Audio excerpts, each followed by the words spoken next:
আসসালামু আলাইকুম, সবাই কেমন আছেন? আলহামদুলিল্লাহ, আপনাদের দোয়ায়ও আমি ভালো আছি। 2 দিন থেকে ঠান্ডা, সর্দি, কাশি।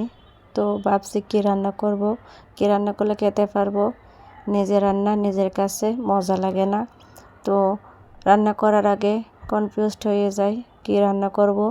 তো আমার মেয়েদের আবার ডিম, ডাল ও মাংস অনেক পছন্দ।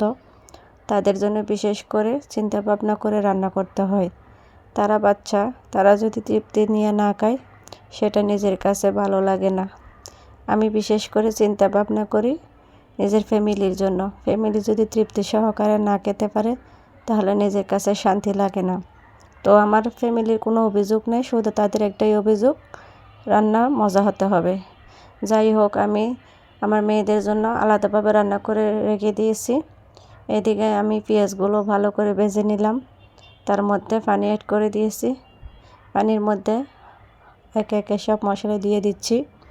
আগে থেকে আমি আদা, রসুন, জিরা বেটে রাখছি। আমি আবার পাটায় বেটে রান্না করি, কারণ ব্লেন্ডার আছে, ব্লেন্ডার ইউজ করি খুব কম, কারণ পাটার মতো শান্তি হয় না।